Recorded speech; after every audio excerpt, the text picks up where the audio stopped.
అందిపుచ్చుకోగలుగుతాం. ఎక్కడ జరిగే విషయాలైనా మనం చూడగలుగుతామా? ఇప్పుడు సైన్స్, ఇప్పుడున్న సాతాను సైన్స్ ద్వారా చూడగలిగినట్టు అప్పుడు చూడగలుగుతామా? చెప్పండి నాకు. ఆమేన్.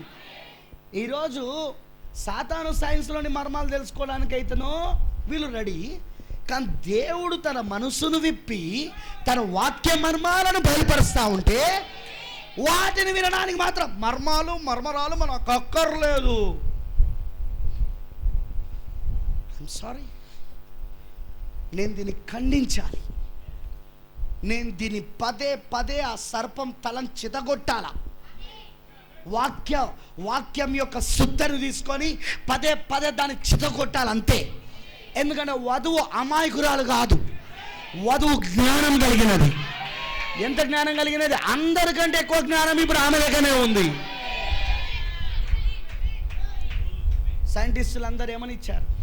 మేము బైబుల్ చదువుట ద్వారానే వీటిని కనుగొన్నామన్నారు. క్లోరోఫామ్ని ఎలా కనుగొన్నాడు? ఆదికాండమును చదువుట ద్వారా. అవునంటారా? థామస్ ఎడ్వర్డ్సన్ ఏమన్నాడు? నన్ను బైబిల్ వెలిగించింది, నేను లోకాన్ని వెలిగించిన. మీకు తెలుసా, చాలామంది 70% సైంటిస్టర్స్, 70% శాస్త్రవేత్తలు బైబిల్ని చదివి ఆ బైబిల్లో ఉన్న మర్మాలను అర్థం చేసుకొని అప్పుడు వాళ్ళు దేవుని విశ్వంలోని రాష్ట్రాలను ఛేదించారు వాళ్ళు అక్కడ. అవునంటారా? దట్స్ ట్రూ, అది నిజమది. యోబుకి ఎలా తెలుసు? నక్షత్రాల గురించి మాట్లాడాడు. అన్నిటికంటే పురాతనమైన పుస్తకం, ఫస్ట్ రాయబడింది ఆ పుస్తకం. ఆదికాండం కాదు, ముందు రాయబడింది యోబు గ్రంథం రాయబడ్డది. ఎందుకంటే యోబు అబ్రాహాము కంటే ముందున్నవాడు యోబు. యోబుకి ఎలా తెలుసు నక్షత్రాల గురించి? దేవుడి జ్ఞానం. దేవుడు ఛేదించాడు, ఆయనకు చూపించాడు. ఆయనకు నక్షత్రాల గురించి మాట్లాడుతున్నాడు, ఖగోళ శాస్త్రం గురించి మాట్లాడుతున్నాడు, జంతు శాస్త్రం గురించి మాట్లాడుతున్నాడు, మకరం గురించి మాట్లాడుతున్నాడు, దానికున్న శక్తిని గురించి మాట్లాడుతున్నాడు. Is it right? అది నిజమేనా? యోబు గ్రంథంలో ఉన్నాయి అవన్నీ. హల్లెలూయా. చూడండి, అవన్నీ చదివే సైంటిస్టులు కనుగొన్నామన్నారు. ఆమేన్. చూసారా, ఈ రోజున దేవుడు తన వాక్యమును తెరుచుట ద్వారా మనకి మర్మములన్నీ బయలుపరచబడి ఆయన అసలు ఏం చేసుకుంటూ వచ్చాడు ఈ 6000 సంవత్సరాలలో, అసలు దేవుని మర్మమంతా ఏమిటో మనకు స్పష్టంగా ఆయన మనసులో ఉన్న కార్యాలన్నీ ఈ కాల వర్తమానం ద్వారా మనకు దేవుడు బయలుపరిచేశాడు. వాటిని తెలుసుకొని, వాటిని ధ్యానించి, వాటిని తెలుసుకొని మనం ఏమై ఉన్నామో అందులో గ్రహించి మన స్థానాన్ని గుర్తుంచుకోండి. వాక్యములో నీ స్థానాన్ని గుర్తించకుండా నీకు పరిపూర్ణ విశ్వాసం రాదు. నువ్వు పరిపూర్ణ విశ్వాసమును కలిగి ఉండాలంటే వాక్యములో నీ స్థానాన్ని నువ్వు గుర్తించాలి. నువ్వేమై ఉన్నావో నువ్వు గుర్తించాలి. ఆ స్థానములోనికి నువ్వు రావాలి అంటే ముందు నువ్వు ఆ స్థానాన్ని గుర్తించాలి. అది నేనే అనే సంగతి నువ్వు గుర్తించాలి. అలా గుర్తించడమే ప్రత్యక్షత. నేను మెసేజ్ చెప్పాను, హూ ఈజ్ జీసస్, యేసు ఎవరు అనే వర్తమానం చాలా ఏళ్ళ క్రితం చెప్పాను. అది ఆడియోలో ఉన్నది, ఆడియో మెసేజ్లో ఉన్నది. ఆ రోజున 2000 సంవత్సరాల క్రితం మొదటి రాకల్లో హూ ఈజ్ జీసస్, యేసు ఎవరు అని అడిగాడు ఆయన ప్రశ్న. కానీ ఈరోజు అదే ప్రశ్న, హూ ఈజ్ జీసస్, యేసు ఎవరు అని అడిగితే ఇప్పుడు ఎవరు చెప్తారో తెలుసా? నేనే. I am. నేనే ఆ యేసుని, నేనే ఆ వధువుని, నేనే. ఇప్పుడు ఆమెనంటారా? ఎందుకు? ఇప్పుడు ఆయన ఏమయ్యాడు మన లోపట? శరీరధార అయ్యాడు. ఇప్పుడు ఆయన వాక్యం మరలా ఏమైంది? ఇప్పుడు శరీరధార అయినది. ఇప్పుడు ఆమెనంటారా? వాక్యం మరలా మనలో శరీరధార అవుతున్నది. ఇప్పుడు హూ ఈజ్ జీసస్ అంటే యేసు ఎవరు అంటే వధువు, యేసు ఎవరు అంటే పెళ్లి కుమార్తె. అంత ప్రత్యక్షత నీకు రాకపోతే నువ్వు ఎత్తపడలేవు. నీ స్థానాన్ని గుర్తించకపోతే నువ్వు ఎత్తపడలేవు. ఖచ్చితంగా ఈ చివరి కాలంలో ఒక నిజమైన సేవకుడు ఆదికాండము, దానియేలు గ్రంథము, ప్రకటన గ్రంథము ఈ మూడిటిని ఖచ్చితంగా వధువుకి బోధిస్తాడు. ఎందుకంటే 1960 నుండి ప్రవక్త బ్రెన్నామ్ గారు మొదలుపెట్టాడు ప్రకటన గ్రంథం మీద. పరిశుద్ధాత్మ ప్రకటన గ్రంథాన్ని ఆయన తెరవడం మొదలుపెట్టింది 1960 నుండి. అవునా?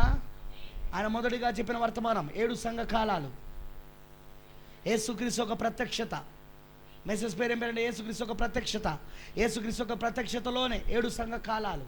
7 సంఘ కాలాలు బోధించినాక ఏం చెప్పాడు ఆయన? దానియేలు 70 వారాలు. ఆయన దానియేలు 70 వారాలు చెప్పిన తర్వాత ఆ తర్వాత ఆయన ప్రకటన 4వ అధ్యాయం, ప్రకటన 5వ అధ్యాయం మీద బోధించాడు. వచ్చినాయి అవి మన తెలుగుల పుస్తకాలు. ప్రకటన 4వ అధ్యాయం, ప్రకటన 5వ మీద చెప్పడం మొదలుపెట్టాడు. ఆమేన్. అవి చెప్పిన తర్వాత ఏం జరిగింది? 7 ముద్రలు తెరబడిన 1963లో. ఏంటి ప్రవక్త దేని మీద చెప్పుకుంటూ పోతున్నాడు ఇప్పుడు? ఇక ఆది కాండము, దానియేలు గ్రంథము, ప్రకటన గ్రంథం. 1960 to 1965, 1960 నుండి 1965 వరకు చాలా వర్తమానాలు, 90% వర్తమానాలు మొత్తం దాని మీదనే, వాటి మీదనే. ఎందుకు? దేవుడు ఎందుకు ప్రవక్త ద్వారా అవి మాట్లాడాడు? ఎందుకంటే వధువుకి ఆ విషయాలు తెలియాలి. ఆమెకి ఎత్తబడే విశ్వాసాన్ని ఇచ్చేది అదే. అపోస్తలుల కార్యం 2:38 కాదు మనకి ఎత్తబడే విశ్వాసం ఇచ్చేది. అది కేవలము మొదటి మెట్టు మాత్రమే. చాలా మెట్లు ఉన్నాయి, ఇంకెక్కాల్సిలే. ఆమేన్. అది మొదటి మెట్టు మాత్రమే. ఇంకా 6 మెట్లు ఎక్కాలి. 6 మెట్లు ఎక్కి అక్కడ కూడా ఆగొద్దు, మళ్ళీ 7వ మెట్టు దగ్గర ఆగొద్దు మళ్ళీ. ఆమెనంటారా? ఎందుకంటే అసలైనది 8వ మెట్టు. అందులోనికి వెళ్ళాలా నువ్వు. ఆ 8వ మెట్టే తలరాయి ఉన్నది. ఆమేన్, హల్లెలూయా. దైవిక ప్రేమలోనికి నువ్వు వెళ్ళాలి. నువ్వు అక్కడికి వెళ్తేనే ఇవన్నీ నీకు అర్థమవుతాయి. ఎందుకంటే అదే శిరస్సు. శిరస్సులోనైనా అన్ని అర్థమయ్యేది, శిరస్సులోనైనా అన్ని విషయాలు దాగుండేది. వినపడతలేదు నాకు. మీకు తెలుసా మన మెదడు కరెంటు ఉత్పత్తి చేస్తుందని? ఓ రోజు నేను మానవ శాస్త్రం మీద బోధిస్తా, దేవుని చిత్తం అయితే. బాడీ గురించి మాట్లాడతాను, మొత్తం శరీరం గురించి. అందులో ముఖ్యంగా శిరస్సు మీద మాట్లాడతాను. బికాస్ ఐఎమ్ స్టడింగ్, నేను దానిపైన ధ్యానిస్తూ ఉన్నాను. మొన్న నేను ఒకటి వాట్సాప్ గ్రూప్లో ఒకటి పెట్టాను. మెదడులో సూపర్ కంప్యూటర్ కూడా, ఒక మానవ మెదడు సూపర్ కంప్యూటర్ కూడా పనిచేయదట మానవుని మెదడు ముందట. మరి మెదడుకి కరెంట్ ఉత్పత్తి చేసే శక్తి ఉంది. అందుకే ఏమంటారు అంటే సైంటిస్టులు, కంప్యూటర్లను తయారు చేసిందే మానవ మెదడు. సో కంప్యూటర్ ఎప్పుడు మానవ మెదడు కంటే గొప్పదై ఉండదు. రెండవది, కంప్యూటర్ నువ్వు ఏదైతే ఫీడ్ చేస్తావో అదే పని చేస్తుంది, కానీ మానవ మెదడు క్రియేట్ చేస్తుంది. మీకు అర్థమైందా నేను చెప్పింది? మానవ మెదడులో ఏదంటే అది క్రియేట్ చేయగలదు, సృజించుకోగలదు. కంప్యూటర్ అట్లా కాదు. నువ్వు ఏ సాఫ్ట్వేర్ వేస్తే అదే పని చేస్తుంది. నువ్వు దాంట్లో ఏం ఫీడింగ్ ఇస్తే, ఏమి దానికి పెడితే, ఇగో ఇది చెయ్యాలి అని పెడితే అదే చేస్తుంది అది. కానీ మానవ మెదడు ఏంటో తెలుసా? దీని డిజైనర్ ఎంత గొప్పోడండి.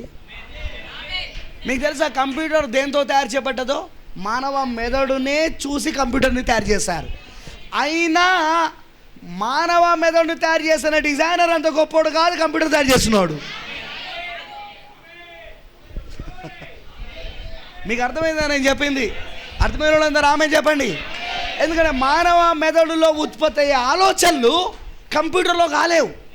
కంప్యూటర్లో నువ్వు ఏం పెడతావో అదే ఉత్పత్తి అవుతుంది, అదే చేయగలదు అది. దానికి లిమిట్ ఉంది, కానీ దీనికి అన్లిమిట్. ఇది అన్లిమిట్. ఇది దానికి స్పేస్ లిమిట్ ఉంటుంది. 1000 జీబీయో 2000 జీబీయో, కానీ దీనికి నో స్పేస్ లిమిట్స్. ఎన్ని కార్యాలైనా ఇందులో పెట్టవచ్చు. అబ్బా, మన డిజైనర్ మనం తయారు చేసిన వాడు ఎంత గొప్ప వ్యక్తి అండి ఆయన. వావ్, హల్లెలూయా. మనం ఈరోజు కంప్యూటర్ గురించి మాట్లాడుకుంటున్నాం. కానీ మనం ఈరోజు మాట్లాడుకోవాల్సింది ఏంటో తెలుసా? నిన్ను సృజించిన సృష్టికర్త గురించి. అసలు నిన్ను సృష్టించడమే ఒక అద్భుతమై ఉన్నది. ఆమేన్. అందుకే అన్నాడు కీర్తనకారుడు, నా తల్లి గర్భములో ఆయన నన్ను సృజించడం చూడగా ఆశ్చర్యం కలుగుతున్నది. మానవుని మెదడు గ్రేట్. ఈరోజు ఇవన్నీ మానవ మెదడు ద్వారా తయారు చేయబడ్డాయి. అవునా? ఇవన్నీ మానవుని మెదడు ద్వారా తయారు చేయబడింది. ఈరోజున్న సైన్స్ అంతా మానవ మెదడు ద్వారా తయారు చేయబడింది. అంటే ఇప్పుడు సైన్స్ కంటే గొప్పది ఏంటి చెప్పండి? మానవ మెదడు. ఇప్పుడు మానవ మెదడుని సృజించిన వాడు ఇంకెందుకో పోడై ఉండాలా? బా దేవుడికి మహిమ కలుగునుగాక. హల్లెలూయా. మన ప్రవక్త వచ్చి ఏం చూపించాడో తెలుసా? సైన్స్ని కాదు. మన ప్రవక్త ఏం చూపించాడో తెలుసా? మనల్ని డిజైన్ చేసిన వాడు చూపించాడు. నువ్వు ఎవరువో తెలుసుకో. Who is Jesus in this generation? ఈ తరములో యేసు అంటే నువ్వే. హల్లెలూయా. మై ఫ్రెండ్స్, నా స్నేహితులారా, నిజంగా ఈ రోజున దేవుడు మనకి వర్తమానం ఇవ్వడమే గొప్ప భాగ్యం.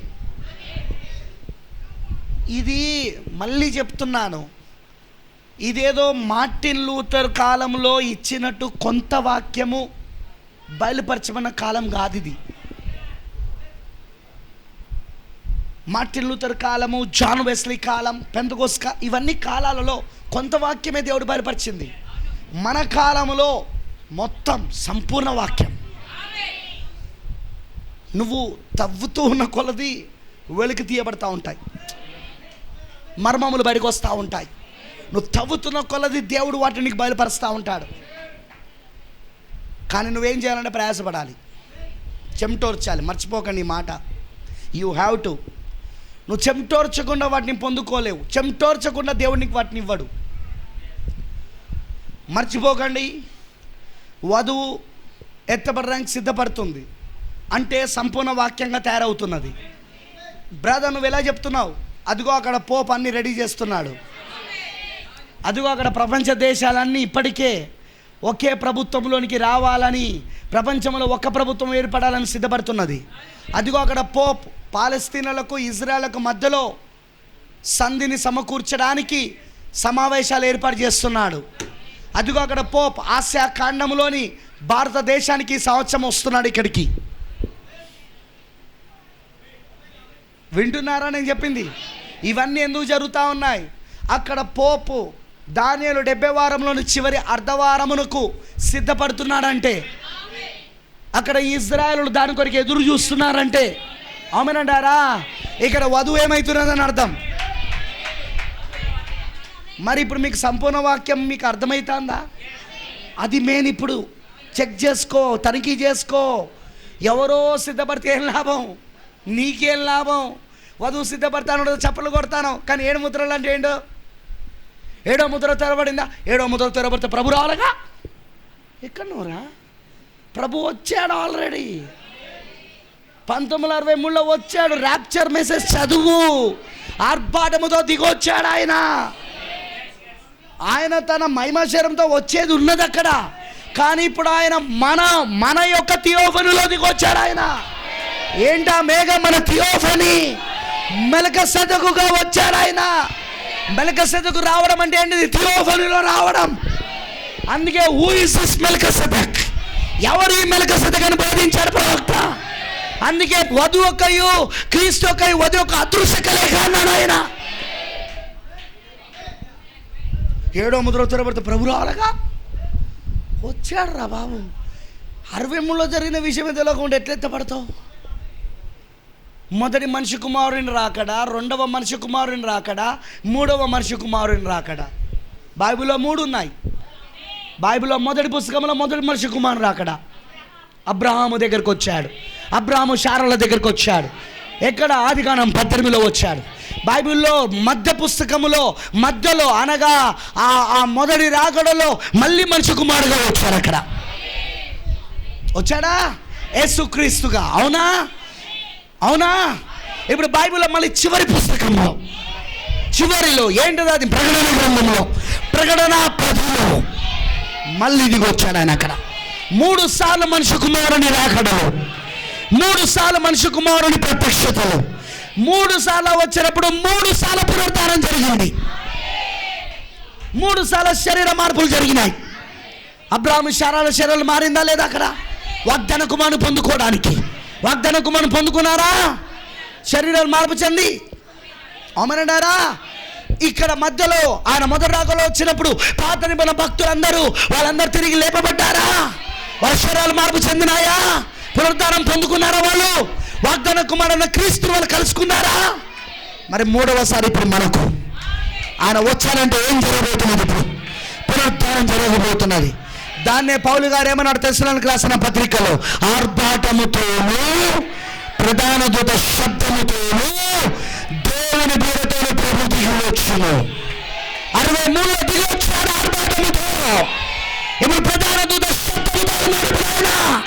అతి త్వరలో దేవుని బూరలో ఉండబోతున్నాం మనం. ఆర్భాటము అనగా 7 ముద్రల వర్తమానం, 7 ఉరుముల వర్తమానం. ఆమేన్. ప్రధాన దూత శబ్దం అనగా వధువు, ఆ నిద్రించిన మిగతా వధువును లేపే వర్తమానం. మరి దేవుని బూర అనగా ఆ నిద్రించిన వధువు, సజీవమైన వధువు మార్పు చెంది మధ్యాకాశంలో కలుసుకోవడం. ఎందుకంటే బూర ఎప్పుడు మనం సమకూరుస్తుంది. ఇశ్రాయేలుకు బూరలు ఏం చేస్తుంది? బూరల పండుగ రోజు వాళ్ళు ఏం చేయాలి? వాళ్ళు దేవుడి మందిరంగా సమకూర్చబడాలా. అలానే దేవుని బూర రోజున ఏం జరగబోతున్నది? మనం అందరం సమకూర్చబడబోతున్నాం ప్రభు దగ్గర.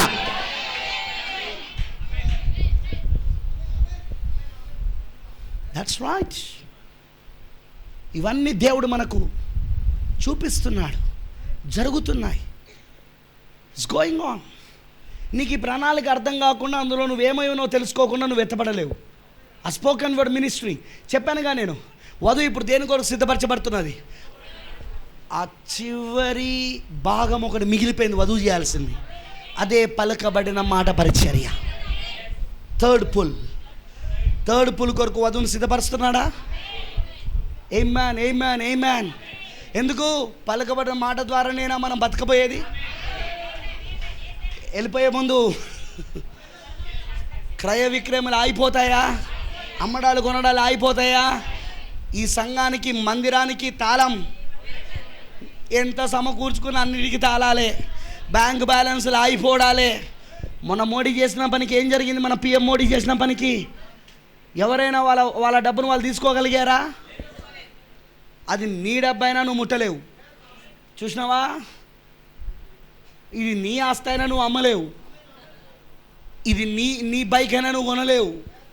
ఎందుకు? 666 ముద్ర లేకుండా. మీకు తెలుసా ఇప్పుడు రీసెంట్ న్యూస్ ఏంటో తెలుసా? అమెరికా దేశంలో అన్నిటికీ ఒకటే కార్డ్, అక్కడ యూటిలిటీ కార్డ్ అంటారు దాన్ని. అలానే ఇప్పుడు అన్నిటికీ ఆధార్ కార్డు, పాన్ కార్డులు, కీన్ కార్డులు అన్నీ తీసేసి, ఏటీఎం కార్డు కూడా తీసేసి ఆధార్ కార్డు తీసుకొస్తున్నారు.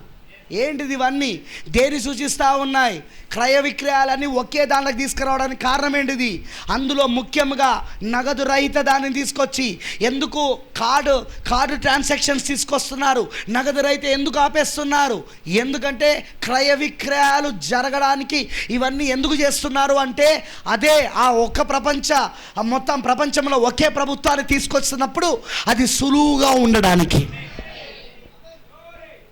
ప్రతి దేశం దానికోసము ముందుకెళ్తా ఉన్నది. ప్రతి దేశం దానిని అంగీకరిస్తూ ఉన్నది. అవునా కాదా? చెప్పండి నాకు. It's all going on. అవన్నీ జరుగుతూ ఉన్నాయా? అవును, అన్నీ జరుగుతూ ఉన్నాయి. ఎందుకు? ఎన్నడూ లేని ఏ పోప్ కూడా ఇంతవరకు ఇన్ని దేశాలు తిరగలేదు. 2014 నుండి ఈ పోప్ ఎంతగా తిరుగుతున్నాడో తెలుసా? మనకు 2014 నుండే మనకు ప్రకటన మొదలైంది. ఇక్కడ పోప్ ఫ్రాన్సిస్ కూడా 2014 నుండే మొత్తం ప్రపంచ దేశాలను తిరగడం మొదలుపెట్టాడు. అన్ని వ్యవహారాలలో తలదూర్చడం మొదలుపెట్టాడు. మరి ప్రపంచ దేశ అధినేతలు ఆయనను కలవడం మొదలుపెట్టారు. 2016లో సెప్టెంబర్ నెలలో జరిగిన ఆ యొక్క ఐక్యరాజ్య సమితిలో 193 దేశాల అధినేతలు ఉన్న ఆ సమావేశంలో పోప్ ఎందుకు ప్రసంగించాడు?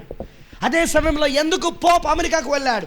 ఎందుకు పోప్ అక్కడ ప్రసంగించాడు? ఎందుకు వీళ్ళందరూ రహస్య భేటీ పెట్టుకున్నారు? ఎందుకు? ఇప్పుడు ఐరోపా ఖండంలో ఉన్న సమితి, ఐరోపా దేశ అధినేతలందరూ పోయిన శుక్రవారం పోప్ను గెలవడానికి వాటికన్కి వెళ్ళారు. దానికి ఆయనకు సంబంధం ఏంది అసలు? ఆ సమితికి ఆయనకు ఎందుకు ఇప్పుడు ఆశాకాండానికి వస్తానంటున్నాడు? ఎందుకు పాలస్తీనాలకు మరి ఇజ్రాయెల్కు మధ్యలో సంధిని సమకూర్చడానికి, సంధిని చేయడానికి తాను ముందు పడుతున్నాడు. అమెరికా ఎందుకు ఇజ్రాయెల్కి సపోర్ట్ చేసింది? పోయిన సంవత్సరం అమెరికా ఎలక్షన్ సమయంలో ప్రపంచ దేశాలన్నీ ఇజ్రాయెల్కు వ్యతిరేకంగా ఓటు వేసినప్పుడు ఒంటరిగా మిగిలిపోయిన ఇజ్రాయెల్కి అదే సమయంలో అమెరికా దేశపు అధ్యక్ష రేసులో ఉన్న అధ్యక్ష పదవి కోసము ఓటింగ్లో పాల్గొన్న ఆ యొక్క ట్రంప్, ఇప్పుడు ప్రస్తుతమైన అమెరికా ప్రెసిడెంట్, ఆ అధ్యక్షుడిగా ఆయన అందులో ఉన్నాడు, ఆ రేసులో ఉన్నాడు. ఆ సమయంలో ఆయన ఎందుకన్నాడు, నేను ఇజ్రాయెల్కి సపోర్ట్ చేస్తాను, నా ప్రభుత్వం ఇజ్రాయెల్ పక్షమున పనిచేస్తుంది, అవసరమైతే ఆ యునైటెడ్ నేషన్స్ ఆఫ్ ఆర్గనైజేషన్, ఐక్యరాజ్య సమితిని నేను ప్రక్షాళన చేస్తాను, వాళ్ళకి ఇచ్చే నిధులను నేను ఆపేస్తాను అని ఎందుకన్నాడు? ఎందుకు అనూహ్యంగా, అనుకోని రీతిగా మొత్తం ప్రపంచ దేశాల అందరి యొక్క అంచనాలకు తలకిందులుగా అక్కడ హిల్లరీ క్లింటన్ కాకుండా ట్రంప్ ఎందుకు గెలిచాడు అంటే అక్కడ అవన్నీ జరుగుతాయంటే ఇక్కడ ఏం జరుగుతుంది? వధువు సంపూర్ణ వాక్యము చేత సిద్ధపరచబడుతున్నది. ఇప్పుడు నువ్వు చూడాల్సింది ఏంటంటే, నీకెంత తెలుసు? నీకు ప్రకటన గ్రంథం ఎంత తెలుసు? నీకు ఆదికాండం ఎంత తెలుసు? నీకు దానియేలు గ్రంథం ఎంత తెలుసు? అసలు నువ్వు ఎవరివి దీంట్లో? ఈ ప్రణాళిక నీకు అర్థమైందా? అసలు నువ్వు ఎవరువో తెలుసుకున్నావా? ఎక్కడి నుండి వచ్చినావో తెలుసుకున్నావా? ఇప్పుడు ఎందుకున్నావో తెలుసుకున్నావా? ఇక ముందు ఏం కాబోతున్నావో తెలుసుకున్నావా? వధువు యుద్ధం చేయాలనా? ఎన్నిసార్లు చేయాలో తెలుసుగా మీకు? చెప్పానా నేను? ఎల్లుడితోటే ఫస్ట్ అక్కడ చేయాలా? ఎత్తబడుతో అయిపోయిందా యుద్ధం? ముందు పోడుతో అక్కడ మొదలవుతుంది, అక్కడ అయిపోడుతో మళ్ళీ 3.5 సంవత్సరాలు అయిపోయిన తర్వాత ఎక్కడికి వస్తాం? మళ్ళీ 3వ ప్రపంచ యుద్ధం తర్వాత భూమిపైకి వస్తాం. ఎందుకంటే 3వ ప్రపంచ యుద్ధాన్ని ఆపేదే మనం. మళ్ళీ ఇక్కడ యుద్ధం చేయాలన్నా? ప్రపంచ దేశాలతో ఆపాలనా? వేల పరిపాలన స్థాపించాలా? వేల పరిపాలన స్థాపించాలంతా మళ్ళీ గోగు యుద్ధం. ఈ వేల పరిపాలనలో కూడా ఏం చేయాలి? ప్రపంచాన్ని ఏలేది ఎవరు? ఎలా వెళ్తుంది? సాతానుని ఎలా బంధిస్తుంది? చెప్పానా నేను మీకు? స్పోకెన్ వర్డ్, పలుకబడిన మాట ద్వారా. ఆమెనంటారా?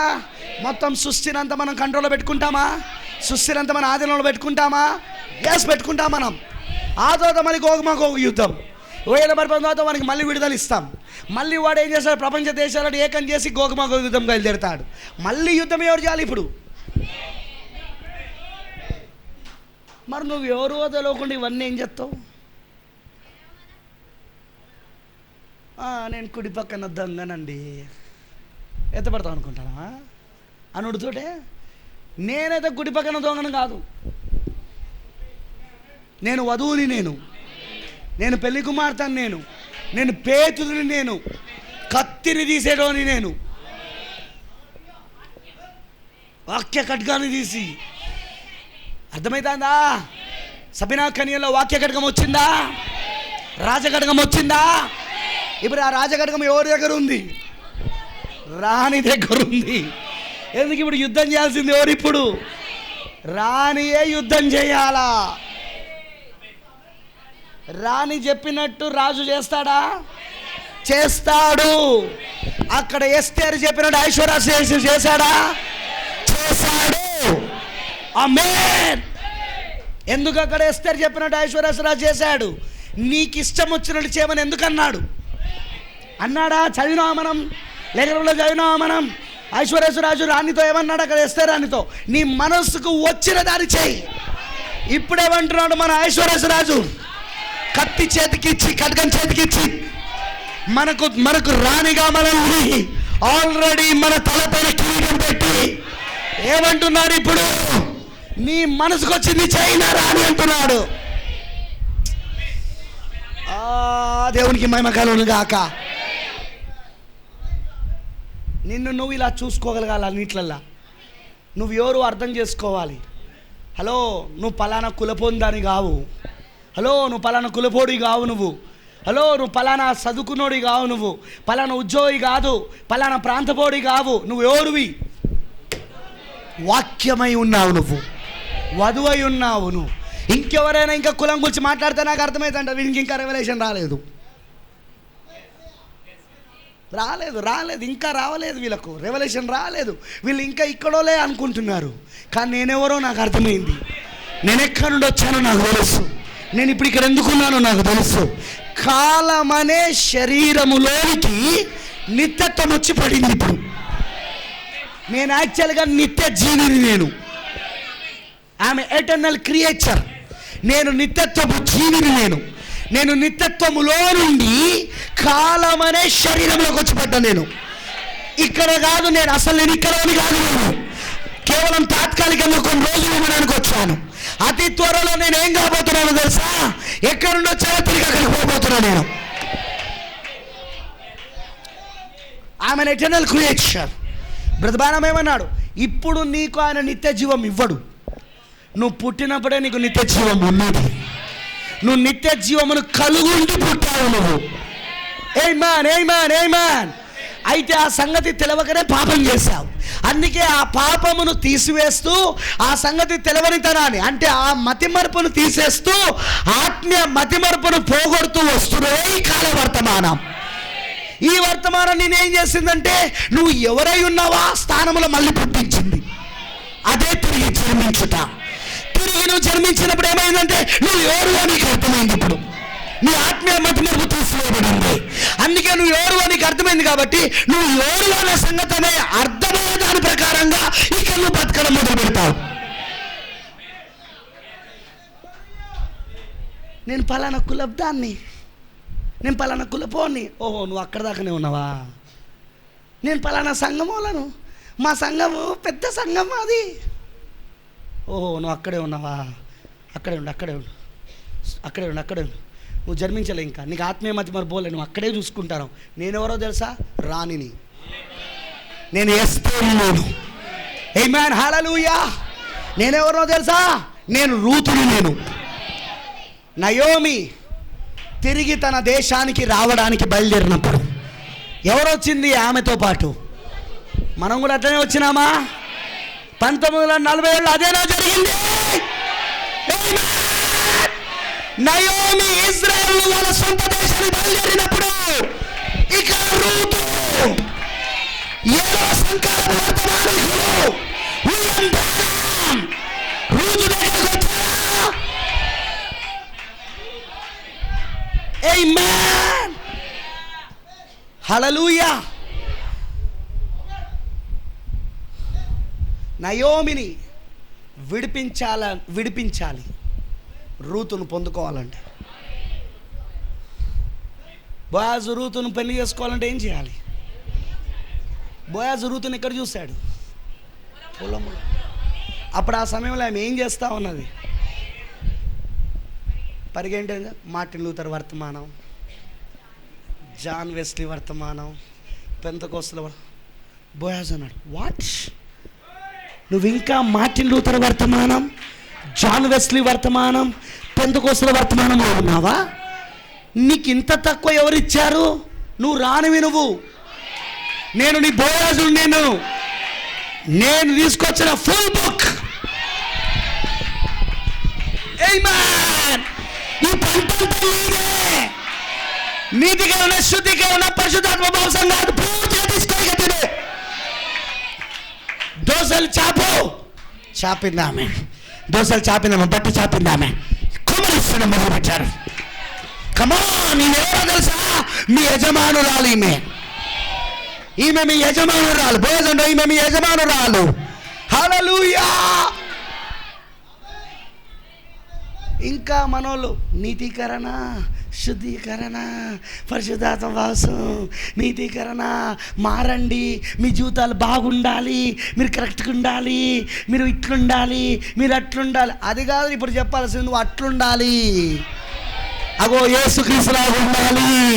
అదిగో అరణ్యంలో వచ్చిన ఆ మేఘంలాగా ఉండాలి.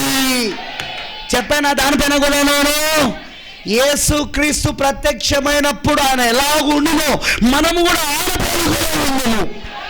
ఆయన ప్రత్యక్షమైంది థియోఫనీలోనేనా? అయితే మనం ఇప్పుడు ఆ పోలికలో ఉన్నామా? ఇప్పుడు మనం దట్స్ రైట్. ఇప్పుడు పరిగెడుకునే కాలం కాదు ఇది. దోసలు చాపి మొత్తం బోయాస్ పంట అంతా తీసుకునే కాలం ఇది. ఏమ్యాన్ ఏమ్యాన్ ఏమ్యాన్. పరిగెడుకోవడం అంటే తెలుసుగా మీకు. ఏంటి చెప్పండి? పొలం యొక్క కోతలంతా అయిపోయినాక మిగిలిపోయినది ఏదైతే ఉంటుందో అక్కడక్కడ పడి ఉంటాయి కదా, పూర్తిగా ఊడవారు కదా, అప్పుడు బీదవాళ్ళు, విధవరాళ్ళు, ఏమీ లేని వాళ్ళు వచ్చి ఏం చేస్తారంటే ఆ పొలంలో ఉన్న పెరగని ఏరుకొని ఇస్తారనమాట. అలానే ఇజ్రాయెల్లో దేవుడు చట్టం కూడా పెట్టాడు. మీరు ఆ పెరగను మీరు కొంత వదులుకుంటూనే కోయమన్నాడు దేవుడు. మీరు చదివారో లేరో నాకు తెలియదు. మీకు అది లేవి కాణాలలో కనబడతాయి, మీకు ధర్మశాస్త్రంలో కనబడుతుంది. దేవుడు ఏమంటాడంటే బీదవాళ్ళు, దిక్కుమాలిన వారు, ఇంకా దాని ఏమంటారంటే దరిద్రులు, తర్వాత పేదవారు, ఇంకా వాళ్ళు విధవరాళ్ళు, వాళ్ళందరూ బ్రతుకున్నట్లుగా మీ దేశంలో వారు సుఖముగా బతుకున్నట్లుగా మీరు పంట కోయినప్పుడు వాళ్ళు పరిగే ఏరుగే విధంగా మీరు కొంత విడిచిపెడుతూ పంట కోయండి. ఇప్పుడు ఈమె ఎందుకు పోయింది అక్కడికి? కానీ బోయాజ్ ఆమెను పొలంలో చూసినప్పుడే ప్రేమించాడు. వావ్ వావ్ వావ్, హల్లెలూయా. బోయాజ్ ఆమెను పొలంలో చూసినప్పుడే ప్రేమించాడు. మొదటి చూపులోనే ప్రేమలో పడ్డాడు. ఎవరు ఈ సింధురవతి అని అడిగాడు అక్కడున్న కోత యజమానిని, కోయ యజమానిని. వాళ్ళు అన్నారు, అయ్యా ఆమె మీ బంధువురాలకు నయోమి యొక్క కోడలు. ఓహో, ఆమెకు పరిగ కాదు కావాల్సింది, పిలువ ఆమెను. నా కుమారుని పిలువు నా దగ్గరికి, నా కుమారి రా అన్నాడు. వచ్చింది ఆమె. నువ్వు పరిగెరగడానికి లేవు, నువ్వు మార్టిన్ లూథర్ వర్తమానం కాదు నీకు కావాల్సింది, నీకు జాన్ వెస్లీ వర్తమానం కాదు, నీకు ఆ పెంతెకోస్తల వర్తమానం కాదు, నీతిగా శుద్ధిగా పరిశుద్ధాత్మ కాదు, హోల్ బుక్ ముద్రలు మొత్తం నీకు ఇస్తా నేను, ప్రకటన అంతా నీకు ఇచ్చేస్తా నేను. ఆమేన్, తీసుకో. ఆమేన్ ఆమేన్ ఆమేన్. సాదృశ్యాలలో మనం గుర్చిపెట్టాడు ఆయన. అక్కడ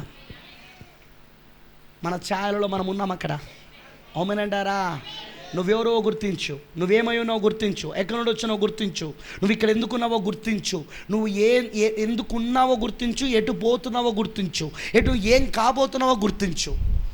భూ సంబంధమైన వ్యక్తిగా మాట్లాడకు, భూ సంబంధమైన వ్యక్తిగా ఆలోచించకు, భూ సంబంధమైన వాళ్ళగా నేను ఈ కులం దాని, నేను ఈ ప్రాంతం దాని, నేను ఇంత చదివిరా, నాకు ఈ ఉద్యోగం ఉంది, నాకు ఇంత ఆస్తుంది, నాకు ఇంత ఉంది, నేను ఇది నేను అది, అవి కాదు నువ్వు ఆలోచించాల్సింది.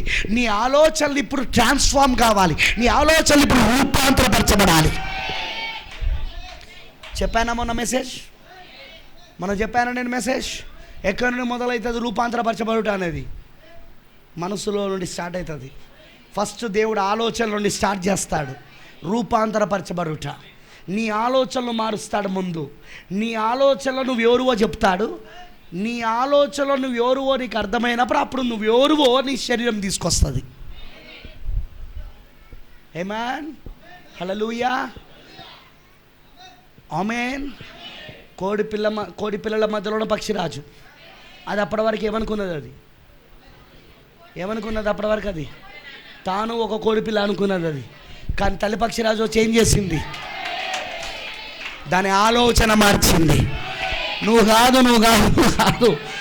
పక్షిరాజు, నువ్వు కోడిపిల్లవు కాదు, నువ్వు కింద ఉండాల్సిన దాని కాదు, నువ్వు పైకి ఎగిరాల్సిన కాదు. హల్లెలూయా. ఎప్పుడైతే దాని ఆలోచన రూపాంతరపరచబడిందో అప్పుడు దాని రెక్కలు చాపింది అదిగా, అప్పుడు అది ఎగరడం ప్రారంభించింది. కాదు, మనం కూడా అంతేనండి. మన ఆలోచన మారితే అప్పుడు మనం ఎగరడం ప్రారంభిస్తాం. ఎగరడం అనగా జీవించడం, ఎగరడం అనగా వాక్యం నాది అని తీసుకోవడం.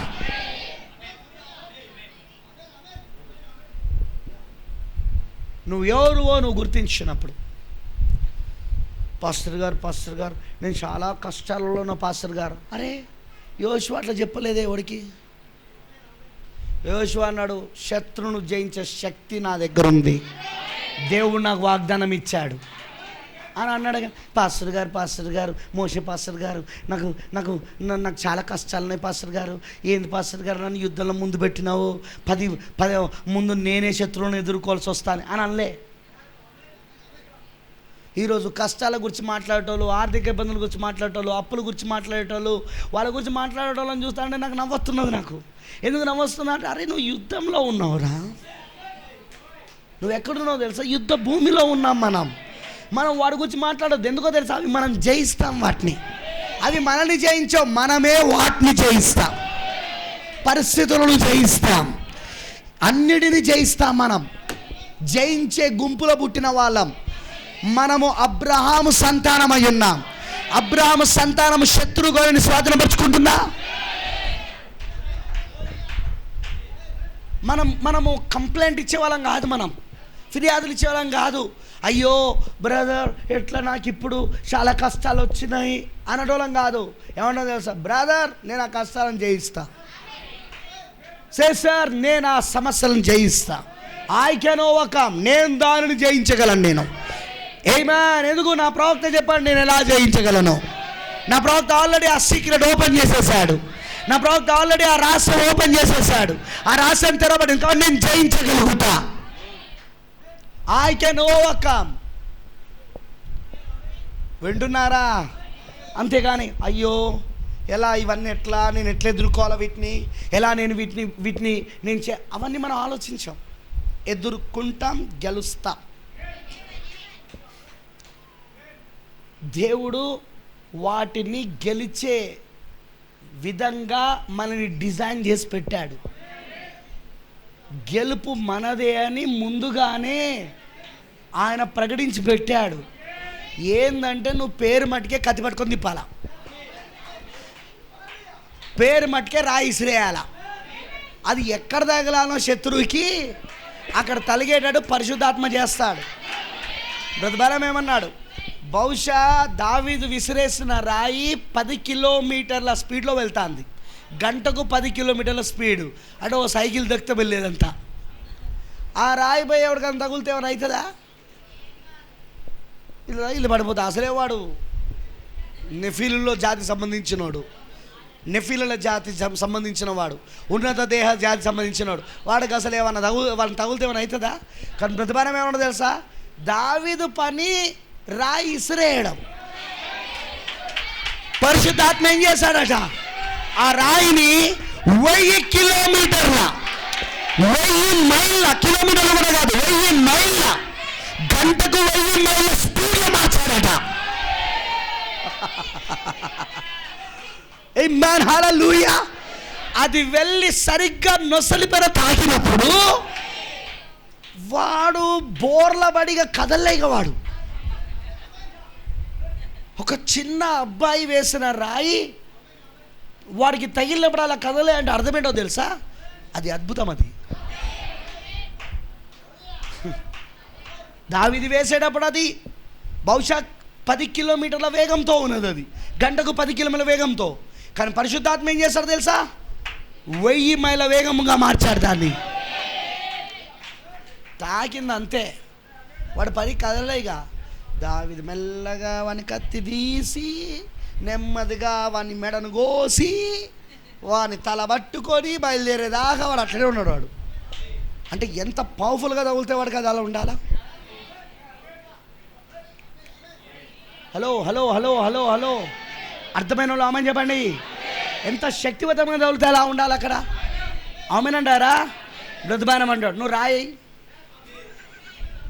శత్రుపైకి నువ్వు రాయి, దాన్ని ఎన్ని కిలోమీటర్ల స్పీడ్గా తీసుకుపోవాలో నాకు తెలుసు. నువ్వు వెయ్యడం నీ పని. కత్తి తిప్పు, వాడు శత్రువుని ముందు నిలబడతాడు, సంపురా అని. అలా చేస్తాడు ఆయన. నేను చెప్పానుగా, బంధించడం అంటే అర్థమేంటిది? సాతానులను బంధించడం అంటే అర్థమేంటి? దయ్యాలను బంధిస్తామంటాం మనం ప్రార్థనలో. బంధించడం అర్థమేంటి చెప్పు? వానికి పక్షవాతం వచ్చినట్లు చేయడం అన్నమాట. ఇక వాడు కదలలేడు, వాడు అక్కడ కొట్టినా ఉంటాడు అట్లనే.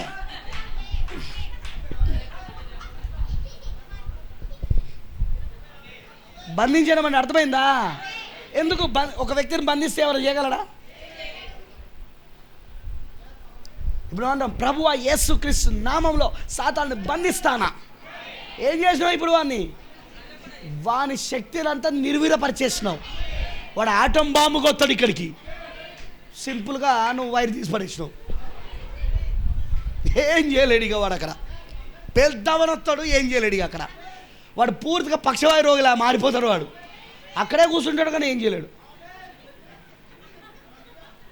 ఏం చేద్దామని తెలియదు వాడికి. ఇక ఏం జరుగుతుంది అక్కడ? బంధించేసినావు నువ్వు. సేమ్ వయ్యాన పరిపాలన ఏం జరగబోతున్నది? సాతానును బంధించబోతున్నాం మనం. ఎలా బంధిస్తావు? ఏం చేయలేడు. వాడు అక్కడే ఉంటాడు. వాడిని చూస్తాను, హలో అంటే వాడు చేయి కూడా లేపలేడు. వీళ్ళిద్దరు గొడవ పెడదామని వచ్చినవాడు అక్కడే ఉంటాడు. వాడు చెప్పాను కదా, థియోఫనీలో ఉన్నప్పుడు అన్నీ మనకు ముందే తెలిసిపోతాయి. బ్రదర్ చెప్పాడా? ఈ మెలకిసెదెకు ఎవరైనా వర్తమానంలో చెప్తాడు ఈ పాయింట్స్. ఏమంటే థియోఫనీలో ఉన్నప్పుడు అన్నీ నీకు ముందే తెలిసిపోతాయి. యేసుకి అందుకే అన్నీ ముందే తెలిసిపోయినాయి. బావి దగ్గర ఆ స్త్రీ వస్తుందని చెప్పి, జక్కయ్య అక్కడ ఆ చెట్టు పైన కూర్చుంటాడని, అక్కడ పేతురే వలలు శుభ్రపరుస్తాడని, అతని పేరు పేతురే ఉంటాడని వింటున్నారా? సో ఇప్పుడు వీళ్ళిద్దరు గొడవ జరుగుతుందని మనకు 5 నిమిషాల ముందే తెలుస్తుంది. సాతానుడు తెలియక ముందు మనకే ముందు తెలుస్తుంది. గొడవ పెట్టేటోడికే తెలియదు. మనం అక్కడికి వెళ్తాం, అక్కడ ఉంటాం. నిన్ను బంధిస్తాను రా అన్న. అరే ఇలా తెలిసిపోయింది అనుకుంటాడు వాడు మనసులో. వీళ్ళిద్దరు అడుగుతారు, ఏంటి బ్రదర్ ఇలా వచ్చారు మీరు? మీ ఇద్దరి మధ్యలో గొడవ పెడదామని వాడు వచ్చిండు, అందుకే పెట్టకుండా ఆపిన. ఎందుకంటే ఇది నీతి పరిపాలన. ఇక్కడ గొడవలు, సమస్యలు, కోర్టులు, పోలీస్ స్టేషన్లు, అన్యాయాలు, అక్రమాలు, ఆక్రమించుకోవడాలు, పొలాలు లాక్కోవడాలు, గట్టులు మార్చుకోవడాలు, అవన్నీ ఏముండవు ఇక్కడ. ఎవరి పొలములో వారు పంటలు పండించుకొని సుఖంగా బతుకుతారు. ఆమేన్. ఎవరి ద్రాక్ష తోట వాళ్ళు నాటుకొని వాళ్ళ ద్రాక్ష ఫలమును వాళ్ళు తింటారు. వర్షం కావాలంటే వధువుకి మొరబెడతారు. వధువులోని సభ్యుడు అక్కడికి వస్తాడు, ఏం కావాలి? వర్షం కావాలి. పలకమన్న మాట. సముద్రంలో నీళ్లు తీసుకొచ్చి అక్కడ పెడతారు. ఆమేన్, హల్లెలూయా. అలా మనం ప్రపంచాన్ని 1000 ఏళ్ళు పరిపాలించడము, నీతి పరిపాలన చేయడము, సాతానుని బంధించడం చేస్తాం. నువ్వెవరో గుర్తించు, నువ్వేమయ్యానో గుర్తించు, నీ స్థానం ఏంటో గుర్తించు. దేవుడు ఎందుకు తన మనసునంతా నీకు చెప్పాలనుకుంటున్నాడు? అందరికీ చెప్పడుగా. భర్త తన మనసుని ఎక్కడిపుతాడు. That's right. భార్య భర్తల మధ్యలో రహస్యాలు ఉండరాదు. It's true. భార్య భర్తల మధ్యలో రహస్యాలు ఉండరాదు. ఉంటే అది ఏదో ఒక దినమన వాళ్ళిద్దరి మధ్యలో గొడవలను తీసుకొస్తుంది. అందుకే మన భర్త క్రీస్తు తన రహస్యాలన్నీ, ఓన్లీ ఆయన రహస్యాలే కాదు, మన రహస్యాలు కూడా, ఆయన ఆలోచించిన రహస్యాలు కూడా అన్నీ మనకు చెప్పేశాడు. ఎవ్రీథింగ్, ఆల్ ద సీక్రెట్స్, అన్ని రహస్యాలు. ఆమోస్ 3:7 చూడండి ఒకసారి చూడండి. ఆ మాట చూడండి, తీయండి ఒకసారి. ఆమోస్ గ్రంథము 3:7 ఒక్కసారి.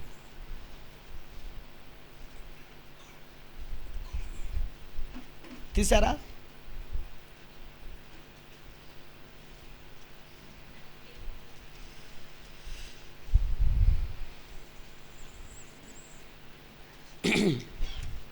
ఒక్కసారి అందరు కూడా ఆమోసు గ్రంథము 3:7.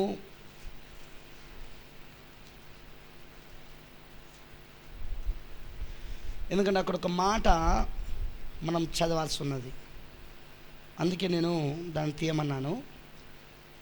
తెలుగులో చదివినాక నేను ఇంగ్లీష్లో చదువుతాను. I want to read in English also. Okay, చదవండి ఇప్పుడు. తన సేవకులైన ప్రవక్తలకు తాను సంకల్పించిన దానిని బయలుపరచకుండా ప్రభువైన యెహోవా ఏమీ చేయడు. ఇది తెలుగు. ఇంగ్లీష్లో చదువుతాను, డిఫరెన్స్ పట్టుకోండి. ఇంగ్లీష్లో Amos 3:7, surely the Lord God will do nothing, but he revealeth his secret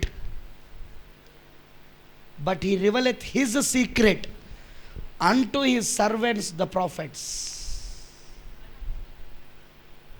పట్టుకున్నారా తేడా? తెలుగులో తర్జుమా ఏముందంటే తాను సంకల్పించిన దానిని అని ఉంది.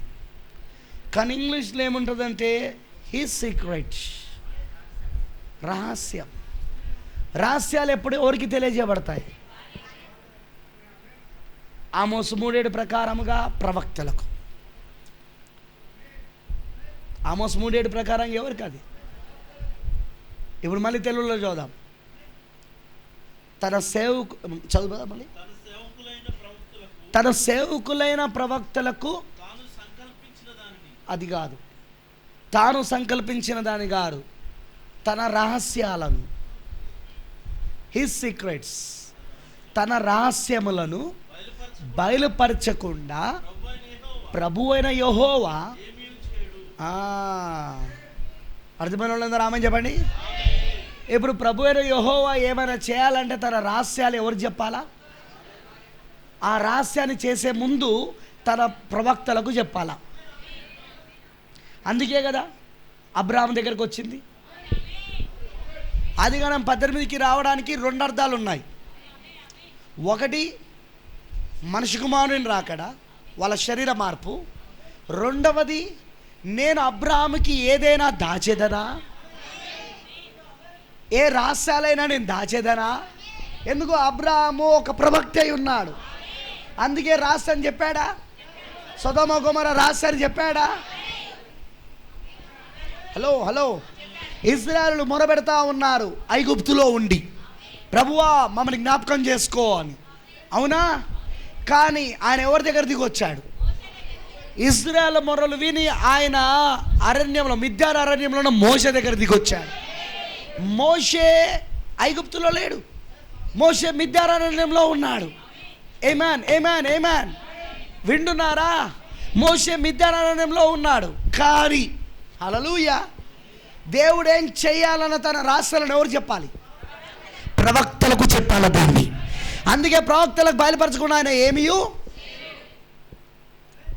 ఇప్పుడు చూద్దాం, ఒక భర్త తన రహస్యాలను భార్యకే చెప్తాడు. సో ప్రాఫిట్స్, ప్రవక్తలందరూ ఇప్పుడు ఎవరికి సాదృశ్యంగా ఉన్నారు? వధువుకి, భార్యకు సాదృశ్యంగా ఉన్నారు. మీకు అర్థమైందా? ఇప్పుడు ప్రవక్తలందరూ ఎవరికి సాదృశ్యమై ఉన్నారు? ఇప్పుడు వధువుకి, భార్యకు సాదృశ్యంగా ఉన్నారు. ఆమెనంటారా? అర్థమైన వాళ్ళందరూ ఆమె చెప్పండి. అంటే ఇప్పుడు ప్రభు అయిన యెహోవా తన రహస్యాలన్నీ కూడా తన భార్యకు బయలుపరచకుండా ఏం చేయలేదు. ఆమోసు 3:7 సేవకులైన ప్రవక్తలకని మనం చదువుతున్నాం. కానీ భర్త ఎప్పుడు తన రహస్యాలు ఎవరికి చెప్తాడు? భార్యకే చెప్తాడు. అంటే ఇప్పుడు ప్రవక్తలు ఎవరు? ఇప్పుడు వీళ్ళు క్రీస్తు ఒక భార్యకు సాదృశ్యం, వాళ్ళు క్రీస్తు ఒక వధువుకి సాదృశ్యం. అనగా ఇప్పుడు వధువు పెళ్లి కుమార్తె ఏమై ఉన్నది? ఇప్పుడు ఆమె ప్రవక్తలై ఉన్నది. మోషేలో వధువు ఉందా? మోషేలో వధువు ఉందా? ఉన్నది. ఇట్స్లో అది ఉన్నది. మోషే వధువుకి సాదృశ్యమేనా? వధువుకి సాదృశ్యమే. అబ్రాహాము వధువుకి సాదృశ్యమేనా? వధువుకు సాదృశ్యమే. ఆమెనంటారా? అర్థమైన వాళ్ళందరూ ఆమె చెప్పండి. సో ఇప్పుడు ప్రవక్తలందరూ ఎవరు? వధువుకి సాదృశ్యం. అంతే. ఇప్పుడు దేవుడు, ప్రభు అయిన దేవుడు ఏదైనా చెయ్యాలంటే తన రహస్యాలను ముందు ఎవరు చెప్తాడు? వధువుకి చెప్తాడు, భార్యకు చెప్తాడు, తన భార్యకు చెప్తాడు. అందుకే 7 ముద్రల గ్రంథం అందుకే తెరవబడింది. ఆ రహస్యానంతా వధువుకు చెప్పాడు. ఎందుకు? పరిపాలించబోయేది ఆమెనే గనక. హల్లెలూయా. భూమిని పరిపాలించబోయేది ఆమెనే గనక. రాణిగా కూర్చొని భూమిని పరిపాలించబోయేది ఆమెనే గనక.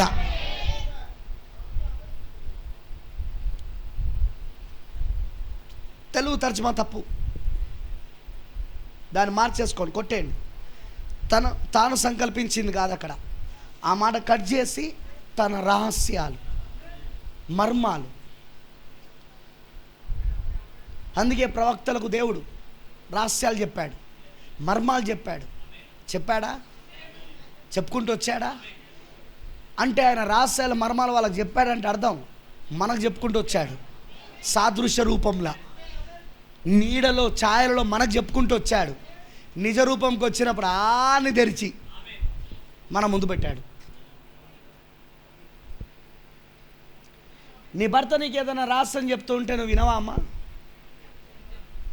చెప్పకపోతే గొడవ పెడతావు. తెలిస్తే నాకెందుకు చెప్పలేదు నువ్వు, నేను నీ భార్యను కాదా, ఇది నువ్వు రహస్యంగా ఉంచుకుంటావా ఇన్ని రోజులు అంటదా అన్నదా? అదే ఇప్పుడు అతను చెప్పిన అనుకో, ఉదాహరణ, ఇంటవైనవా? చాలా జాగ్రత్తగా వింటావు. చూడు నీకు సీక్రెట్ చెప్తా అని అన్నావు అనుకో, ఆడవాళ్ళు అన్ని పనులు వదిలిపెట్టి వచ్చి కూర్చుంటారు అక్కడ. అన్ని పనులు వాళ్ళకు సీక్రెట్ అంటే బాగా ఇష్టం, వాళ్ళకు రహస్యాలంటే బాగా ఇష్టం ఉంటుంది.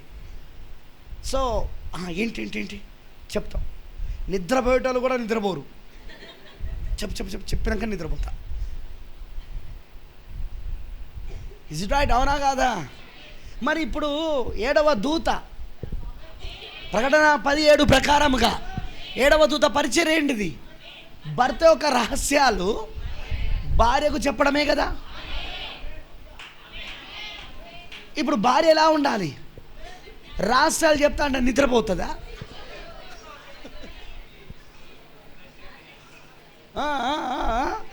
రహస్యాలు చెప్తా ఉంటే బయటికి లేసి వెళ్ళిపోతుందా? సెల్ ఫోన్లో ఏదైనా ఆటలు ఆడుతూ ఉంటుందా? ఎంతసేపు కూర్చుంటా అని అంటుందా? ఎంతసేపు అయినా కూర్చొని వింటూ ఉంటుంది.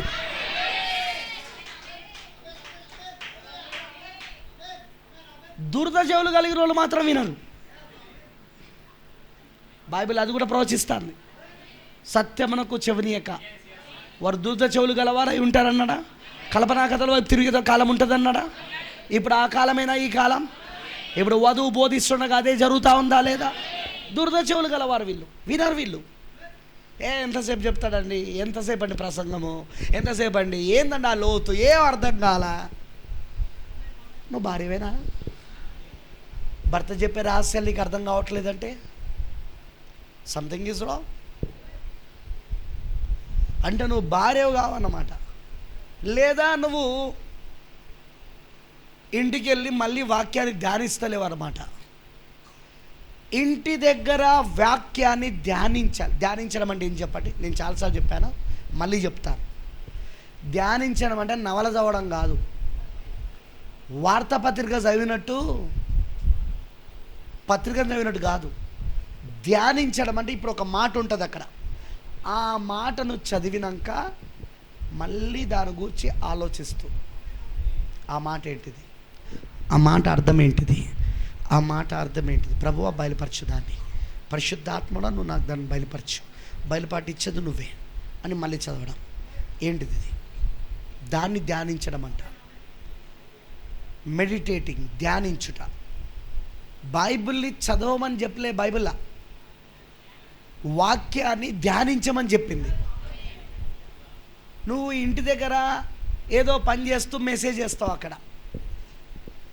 ఇక్కడ నువ్వు గిన్నెలు దోముతావో, లేకపోతే బట్టలు ఉతుకుతావో, లేకపోతే వానితో వీనితో సెల్ ఫోన్లో మాట్లాడుతావో, ప్రవక్త అరుస్తూనే ఉంటాడు మెసేజ్లా, నాదైతే నేను అరుస్తూనే ఉంటా అక్కడ. మళ్ళీ ఏమంటావు తెలుసా? నేను విన్నాను పాస్టర్ గారు నీ ప్రసంగం, ఇంటేనే నీ పాయింట్ అందులో చెప్పినగా, నీకు డౌట్ ఎందుకు వచ్చింది? పాయింట్ అర్థమైందా? నువ్వు బండి పైన వెళ్తున్నావు, బండి పైన వెళ్తున్నప్పుడు పెట్టుకొని వింటున్నావు. నీ కళ్ళు, నీ చూపు, నీ మెదడు రోడ్డు పైన ఉన్నది. రోడ్డు పైన ఉన్నాక నువ్వు ఎంత విన్నా ఎక్కదది ఇక్కడ. ధ్యానించడం అంటే తెలుసా? నీ మెదడు, నీ కళ్ళు, నీ చెవులు అన్నీ ఏకమై ఒకదానిపైననే ఏకాగ్రత పెట్టడం ధ్యానించడం అంటారు దాన్ని. మీకు అర్థమైందా ధ్యానించడం అంటే? తెలుసుగా ధ్యానం తెలుసుగా మీకు, మెడిటేషన్ తెలుసుగా మీకు. ఏమంటారు వాళ్ళు? నువ్వు మొత్తం నీ శరీరము, నీ ఆత్మ, నీ మనస్సు ఒక్కదానిపైన కేంద్రీకరించడమే ధ్యానము అంటారు వాళ్ళు. ఇప్పుడు నువ్వు ఏం చేయాలా? వాక్యాన్ని ధ్యానించడం అంటే అర్థం ఏంటిది? ఇప్పుడు కేవలం వాక్యం గురించి మాత్రమే నీ శరీరము, నీ ఆత్మ, నీ ప్రాణం, నీ కళ్ళు, నీ చెవులు, నీ మనసు అన్నీ ప్రతిదీ వాక్యం పైన మాత్రమే ఏకాగ్రత కలిగి ఉండడం ధ్యానమై ఉన్నది. నువ్వు బండి నడుపుకుంటూ పోయేటప్పుడు వినడమో, ఇంట్లో పనులు చేసుకునేటప్పుడు వినడమో, లేకపోతే 24 గంటలు సెల్ ఫోన్లు అడుతూనే ఉంటుంది. అది ఏమెక్కదు, అది ధ్యానం కాదు. అది ధ్యానం అంటే నువ్వు కూర్చో, వేయి టేప్ వేయి, అక్కడ సీడీ వేయి, అక్కడ వేసుకొని కూర్చో, దాన్నే అను. అంతేగాని అక్కడ కూర్చొని అయ్యో అన్నం పొంగుతానేమో, అయ్యో బట్టలు ఉతకాలి కదా, అయ్యో వీడికి ఫోన్ చేయాలి కదా. బ్రతబానం చెప్పాడు అవన్నీ బైబిల్లో, అవన్నీ చెప్పాడు మెసేజ్లా.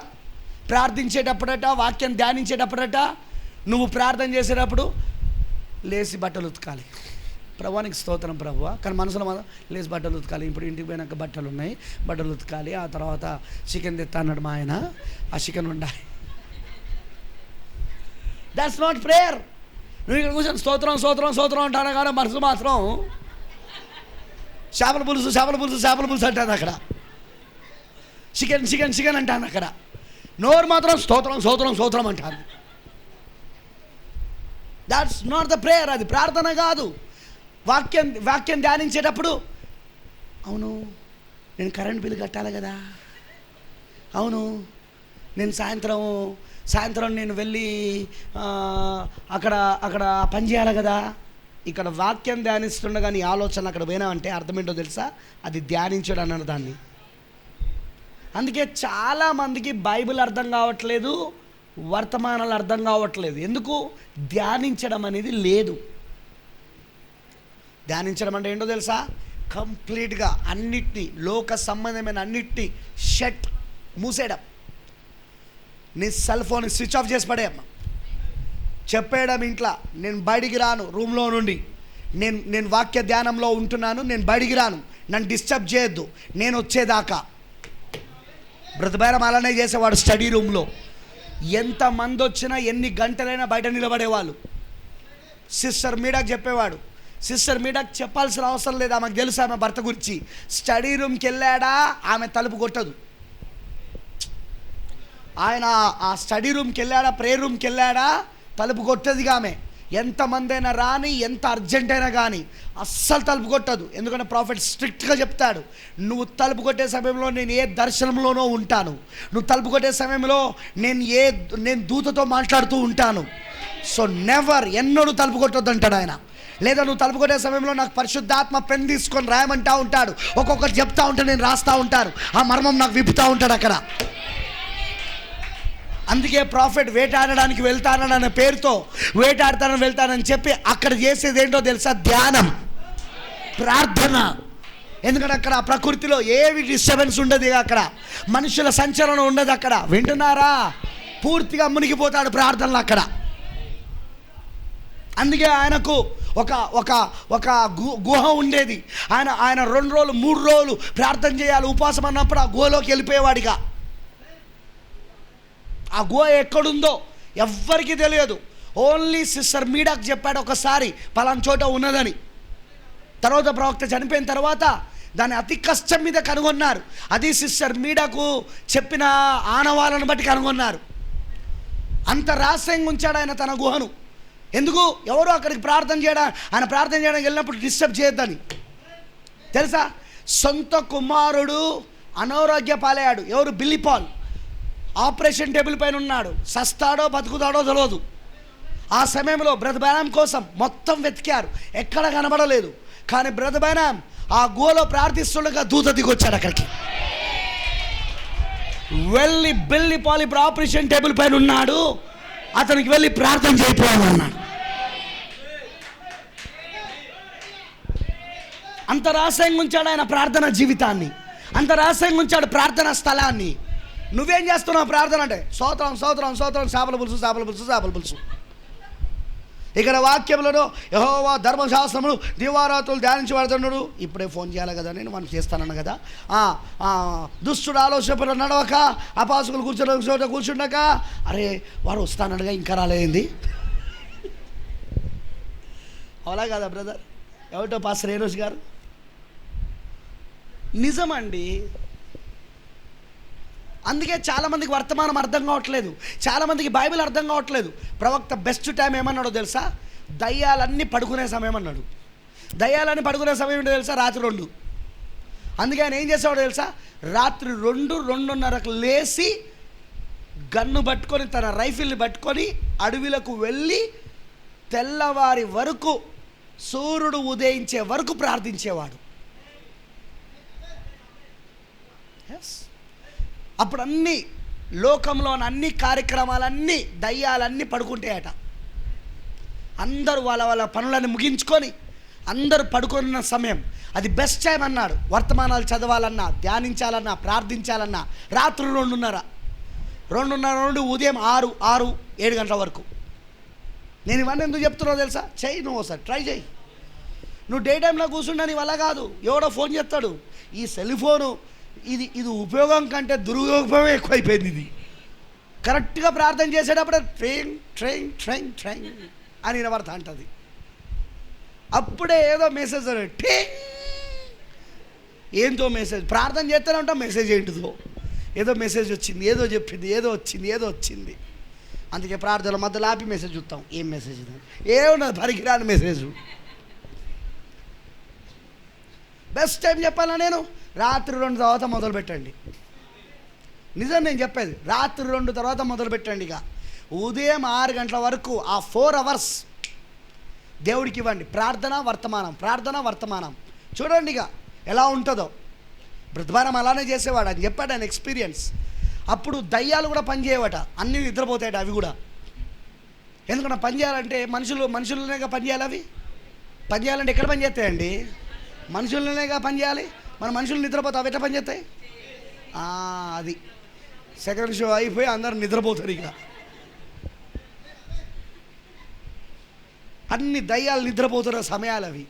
ఆ టైంలో నువ్వు మోకరించు, ఆ టైంలో నువ్వు వర్తమానాలు చదువు, ఆ టైంలో నువ్వు ధ్యానించు. అప్పుడే మంచి నిద్ర వస్తుంది. కానీ అప్పుడే జయించు దాన్ని.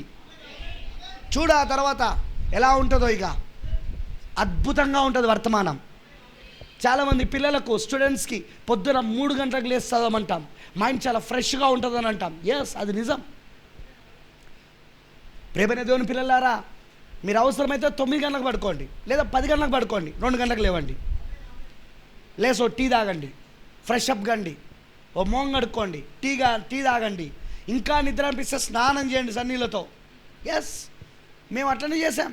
అలానే చేసి ఈరోజు ఈ వర్తమానాలు ధ్యానించినాం. మేము మధ్యరాత్రులు లేచి స్నానాలు చేసేటోళ్ళం. ఏది వీళ్ళకి పిచ్చి అనుకునేటోళ్ళు. కానీ మేము ఎందుకు లేచి చేసేటోళ్ళమో తెలుసా? ప్రార్థన చేయడానికి, వర్తమానాలు ధ్యానించడానికి, నిద్రను బలవంతంగా పోగొట్టుకోవడానికి. యూత్లో ఉన్న వాళ్ళకి తెలుసు, పొద్దున 4 గంటలకు ఖచ్చితంగా లేవాల రూల్. మా యూత్లో లేచి 6 గంటల వరకు ప్రతి వాడు మోకరించి ఒకరి తర్వాత ఒకరు ప్రార్థన చేయాలి, బైబిల్ చదవాలి, వర్తమానం వినాలి అందరం కలిసి. అది యూత్లో నేను పెట్టిన ఒక ప్రోగ్రాం. అప్పుడు ఇప్పుడున్న పాస్టర్లందరూ, ఎంటెంఎస్ఎస్ పాస్టర్లందరూ, వరంగల్లో ఉన్న పాస్టర్లందరూ అప్పుడు నా దగ్గర యూత్ మెంబర్స్, నా దగ్గర యూత్ వాళ్ళకి తెలుసు. వాళ్ళని అడగండి, మార్క్ బ్రదర్ ఇలా చేపించాడా మిమ్మల్ని అని. అందుకే ఈరోజు వాళ్ళు కొంచెం స్పిరిచువల్గా ఉండగలిగారు. మీరు ఆంతలేదు. ఎందుకో తెలుసా? ప్రార్థన చేయండి. ఎప్పుడు? ఉదయం 10ంటికి. మధ్యాహ్నం ఒకవేళ సరే ఉదయం నిద్ర వస్తుంది, కానీ మధ్యాహ్నం పెడితే మధ్యాహ్నం కూడా 4 గంటలకు పెడితే 4 గంటలకు కూడా, 6 గంటలకు పెడితే 6 గంటలకు కూడా, 9 గంటలకు పెడితే 9 గంటలకు కూడా. ఎప్పుడు అనుకుంటూ ఉంటావు చెప్పి కదా? ఏ టైం చెప్పు నాకు నువ్వు ఇలా అనుకుంటూ ఉండేది?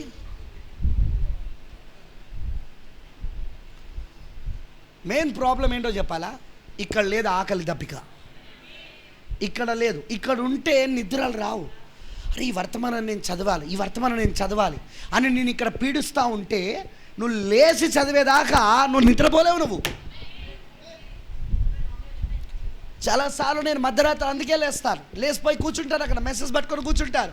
ఎందుకంటే ఏదో గుర్తుకొస్తుంది వర్తమానం. వెళ్తాను, కూర్చుంటాను, వర్తమానం చదువుతుంటాను.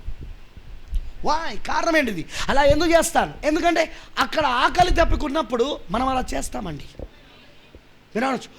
సైన్స్ ప్రకారంగా మనం 9 గంటలకే పండుకోవాలా, ఉదయం 6 గంటలకు లేవాలా, సరే నిద్ర లేదు. నీకు తెలుసా, దేవుని సన్నిధిలో నువ్వు గడుపుతున్నప్పుడు నీ ఆరోగ్యము ఆటోమేటిక్గా సెట్ అయిపోతుంది. బ్రదర్ బ్రానమ్ ఎంత హెల్తీ పర్సనో తెలుసా?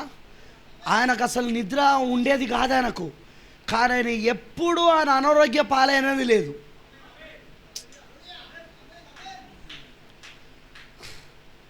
దట్స్ ట్రూ, అది నిజం.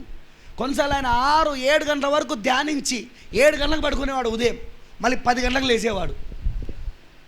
చూడు, ఇప్పుడు చెప్తున్నారు నీ శరీరం అనేది ఒక గడియారం లాంటిది, అది టైం ప్రకారం ఇట్లా చేయాలి అట్లా చేయాలి. అట్లా చేసిన వాళ్ళందరూ ఎంతమంది ఎన్ని రోగాలు లేకుండా ఉన్నారు చూపి నాకు. నిన్ను స్వస్థపరచు దేవుడను నేను అన్నాడు ఆయన.